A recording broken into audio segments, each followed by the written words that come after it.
tempt you with the big dog. Placement club, right? Yeah, it's a placement club. Well, this one's easier to do it with.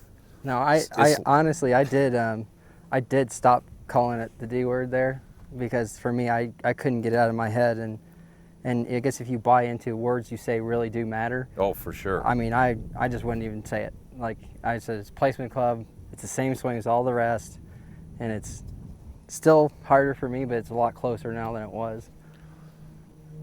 But for me, I've just getting on the launch monitors and doing those things. Yeah. I've found that I'm not going to get more ball speed from swinging harder or creating more force right now.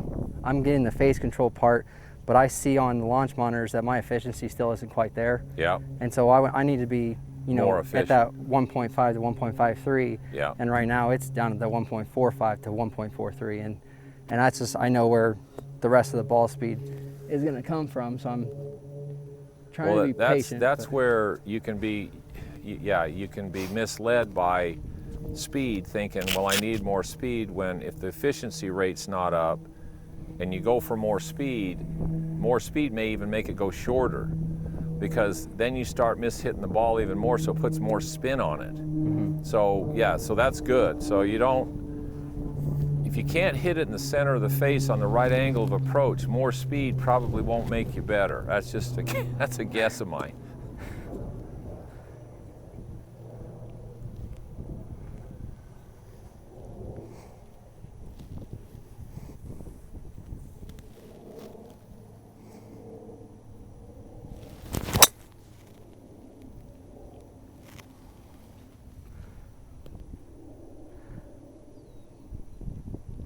So most of the time, that's kind of the miss I'll make sure I have on the course, just because I don't want anything left. And so if I get warmed up and wedges are good, driver's not quite solid, I'm just going to make sure that I'm moving it all to the right, because I'll aim down the left all day long and do this. And that's fine. And what happened, me watching that? Okay. And left, there's two ways to avoid left. You can avoid left by kind of doing what you just did there, which was you actually drug the handle forward, Mm-hmm. which for you, where you tend to turn the face down, is a good way to keep it from going left. Right.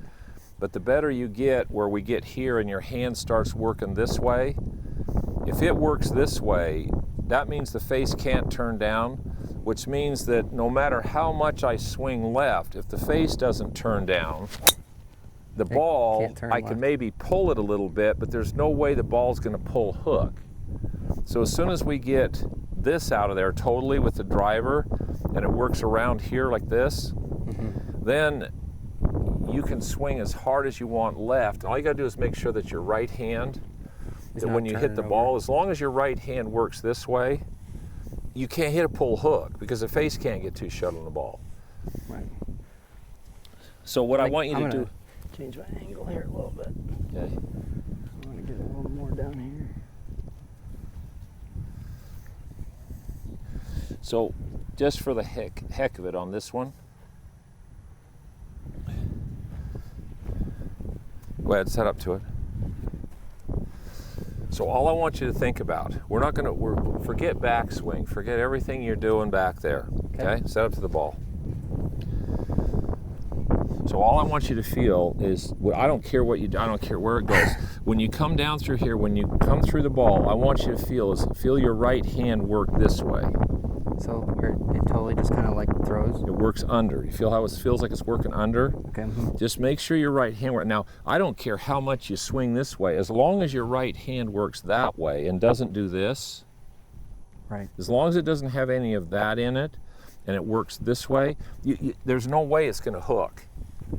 So, I guess, is it because in the other clubs it doesn't feel like it really wants to turn over on me, but on this one it does? Is that just it's a little still bit of a little longer, and you're a little ahead, and the club's falling a little bit behind you. So it gets heavy, and then you gotta say. And then you're right here, and then you're going, uh-oh. So then you're trying to catch it up a little bit. Now, it didn't do it on the 7-iron, and it didn't do it, but this one gets a little longer. You wanted to hit a little harder. So I want you to think about the follow-through, where you want the club to go left. You want the club head to go left, and there you go, and your right hand to work under. And I don't care where it goes. Just stand up and hit it. Okay. Think pass the ball with your right hand. Go. Hit it. All right, do it again. It's all right. So it didn't go left, did it? Yeah. No, I think I got it trapped and I let it stay trapped. Okay, so swing more left. Okay. With the club head. Got it. So once your brain goes, uh-oh, there's no way it's hooking, okay? So if your hand works that way, now that one you started a little right, and it peel, okay. So now through the ball, make the club as it hits, the club head hits the ball, the club head's going over here. Set up. Because this is on your shaft plane. If I put my hand right here, this is where your club head's got to go. It's got to clear over here. There's where it's got to go. Wow. Okay. There, that's perfect. Oh my goodness, don't do that. But don't worry. Whatever you do, don't make that swing. Ah, you still got under it a little bit. It's okay.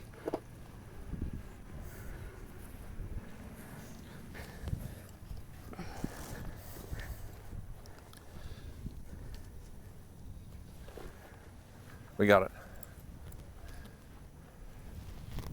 There you go. Okay. Club head goes left. So you get the club head out in front of you going left. Right out of the top, out in front of you going left. And it's closer. More left. So the club head's got to get, go ahead, take a hold of it. Okay. So we taught you do this really good with your irons. Now you don't have any of where the handle goes here and the club ends up getting back here.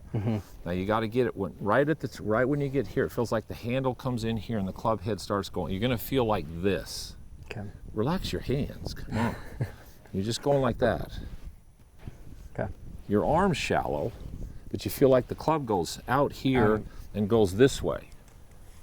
That's what it's going to feel like. You're not even getting close to it. So tip the club out there. There you go.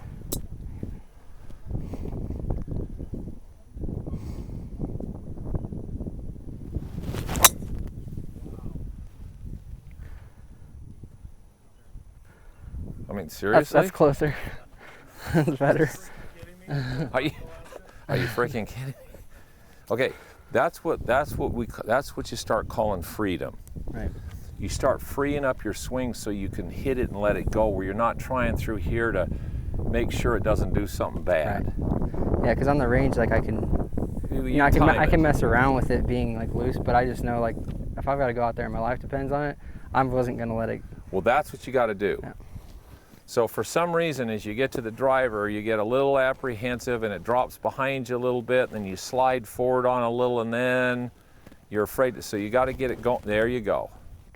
It's why you see a lot of these guys making this practice swing. This has become a very popular practice swing on tour. They go like this and they get right here and then they go. Yep. Now the problem is they're trying to do it with their shoulders because they know they don't want this to happen, but they're trying to do it, they're trying to go like this with their shoulders instead of going like that with the club and letting the club take their shoulders around. Does that make sense? Yes. But the end game is still kind of the same thing. It's just they just know that club head's got to you got to open up that space so you can. So when you hit the ball, the apex of your arc is right there. Well, what should be happening when that opens up? You should be able to go around here as far left and as hard as you want to go and not hook it. Okay. So you don't hang on and drag the club down the tar, hold it off. You just let it go, and the more you let it go, the less it can hook. Okay. I hit one more, and that's good. That last one was really good. I don't know what it felt like, but it's, from my perspective, not just because the ball went well, but because the club exited correctly. Okay, there's your miss. Now that's a good miss. Yeah.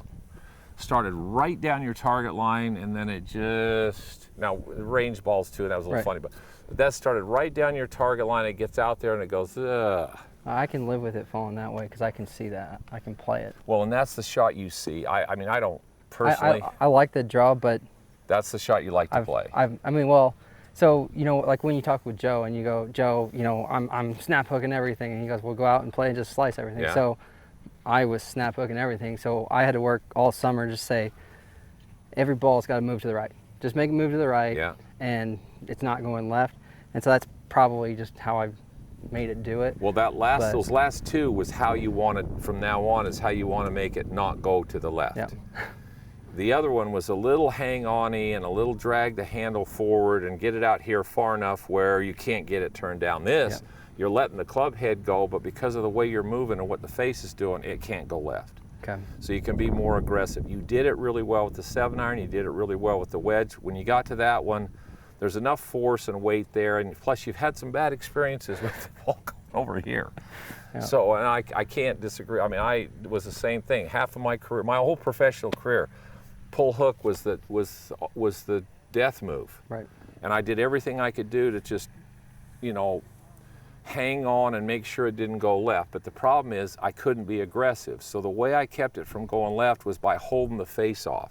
All right, so I hit these little dinky cuts out there that go 250, you know, and now if you're into the wind, it's 230. Right. And I'm going, guys are hitting it 50 yards by me.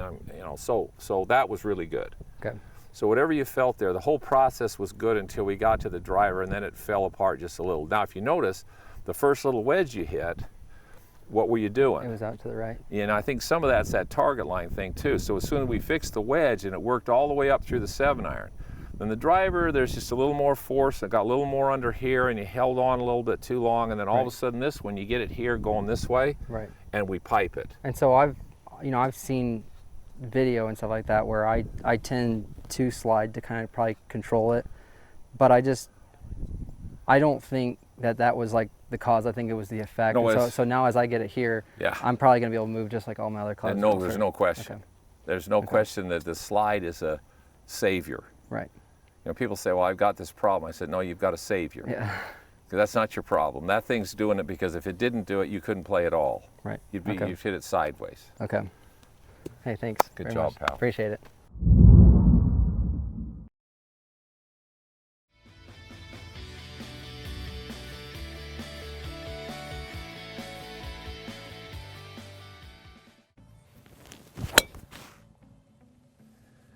Be sure to subscribe to my channel for regular updates and tips. Thanks for watching.